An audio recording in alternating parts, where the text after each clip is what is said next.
YouTube நண்பர்கள் அனைவருக்கும் வணக்கம். இன்றைக்கி நம்ம பார்க்கக்கூடிய வீடியோ என்னென்னா, சி ப்ரோக்ராமிங் படித்தா நமக்கு என்ன யூஸ், ஏன் சி ப்ரோக்ராமிங்கை பற்றி நம்ம தெரிஞ்சுக்கணும் அப்படிங்கிற பற்றி ஒரு டாபிக் இன்றைக்கி பார்க்கலாம். ஃபஸ்ட்டு பார்த்தீங்கன்னா, ப்ரோக்ராம் அப்படின்னா என்ன? ப்ரோக்ராம்ங்கிறது என்னதுன்னா, ஒரு ஒர்க்கை செய்கிறதுக்கு நம்ம எழுதக்கூடிய ஒரு கோடிங் தான் ப்ரோக்ராம். நம்ம ஒரு கோடிங் எழுதி அதை நம்ம என்ன பண்ணுறோம்னா கம்ப்யூட்டருக்கு கொடுக்கோம். நம்ம என்ன கோடிங் எழுதியிருக்கோமோ அதுக்கு ஈக்குவலான வேலையை கம்ப்யூட்டரை நம்ம செய்ய வைக்கிறோம். அது கம்ப்யூட்டருக்கு புரியக்கூடிய லெவலில் நம்ம அந்த கோடிங்கை கொடுக்குறோம். அதுதான் முதல்ல ப்ரோக்ராமிங். வாட் இஸ் சினாலே உங்களுக்கு தெரியும், அது ஒரு ப்ரோக்ராமிங் லாங்குவேஜ். ஓகேவா? இது எங்கன்னா பெல் லேபாரட்டரிஸில் டென்னிஸ் ரிச் அப்படிங்கிறவர் நமக்கு 1972 இதை வந்து டெவலப் பண்ணியிருக்காரு. அது போக இதை பார்த்தீங்கன்னா யூனிக்ஸ் ஆப்ரேட்டிங் சிஸ்டத்தில் தான் ஃபஸ்ட்டு டைமாக இதை வந்து இம்ப்ளிமெண்ட் பண்ணி பார்த்துருக்காங்க.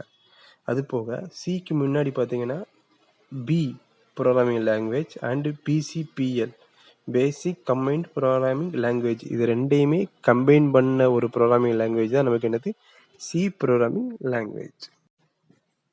ஒய் சி ப்ரோக்ராமிங்கை ஏன் நம்ம படிக்கணும் அப்படின்னு நினைக்கிங்கன்னா, இருக்கிறதுலே ரொம்ப ஈஸியான ப்ரோக்ராமிங் பார்த்தீங்கன்னா சி. அதோட முக்கியமானது என்னென்னா, எல்லாத்துக்குமே அடிப்படையாகவும் இது செயல்படுது. சியிலேருந்து ஸ்டார்ட் பண்ணாலே நம்ம முக்கியமாக எல்லா லாங்குவேஜ் ப்ரோக்ராமையும் கற்றுக்கலாம். ஆனால் எல்லாத்த விட இதை கற்றுக்கிட்டது பார்த்திங்கன்னா ரொம்ப ஈஸியானது. அது போக இதில் இன்னும் மெயினாக 2 இருக்குது. என்னென்னா, இதை வந்து லோ லெவல் லாங்குவேஜ்லேயும் யூஸ் பண்ணிக்கலாம், ஹை லெவல் லாங்குவேஜ்லேயும் யூஸ் பண்ணிக்கலாம்.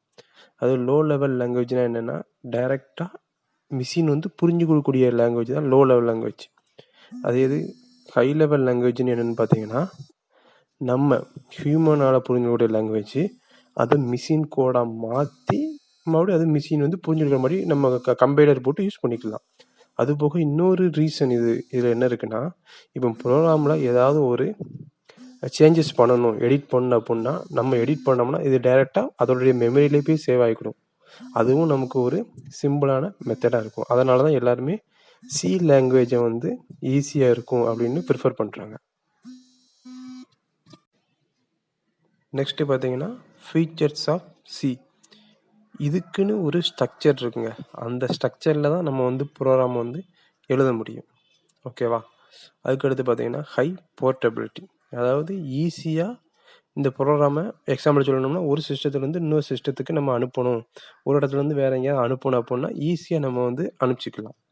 2 அது பிறகு பார்த்தீங்கன்னா கேஸ் சென்சிட்டிவிட்டினா என்னன்னா, இப்போ நம்ம வந்து லோயர் கேஸில் தான் நம்ம வந்து ஒரு வேர்டு எழுதினோம்னா அது லோயர் கேஸாக தான் எடுத்துக்கிடும். அப்பர் கேஸில் ஒன்று எழுதினோம்னா அது அப்பர் கேஸாக எடுத்துக்கிடும்.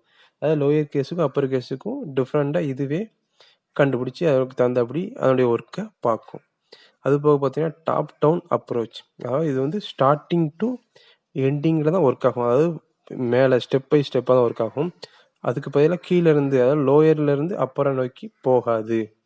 அப்புறம் ஃப்ரீ ஃபார்ம் லாங்குவேஜ், அதாவது இந்த சி லாங்குவேஜை பொறுத்த வரைக்கும் நமக்கு தேவையானபடி நம்ம எப்படினாலும் மாற்றிக்கலாம். ஆனால் அதுக்குன்னு ஒரு ஸ்ட்ரக்சர் இருக்குது. அந்த ஸ்ட்ரக்சர் படி நம்ம எப்படினாலும் இதை சேஞ்ச் பண்ணிக்கலாம். நெக்ஸ்ட்டு பார்த்தீங்கன்னா யூசஸ் ஆஃப் சி. இப்போ சியோட யூசஸ்ன்னு பார்த்தீங்கன்னா இந்த இடத்துல தான், இங்கே மட்டும்தான் யூஸ் ஆகுதுன்னு சொல்ல முடியாதுங்க. இதுக்குன்னு சொல்லிட்டு யூசஸ் வந்து எல்லா பக்கமுமே நமக்கு வந்து சி லாங்குவேஜ் தான் யூஸ் பண்ணுறோம். நான் அதுக்குன்னு ஒரு எக்ஸாம்பிள் தான் கொடுத்துருக்கேன். எக்ஸாம்பிள் தான் மைக்ரோ கண்ட்ரோலரில் ப்ரோக்ராம் எழுதலாம், சியில் எழுதிக்கலாம்.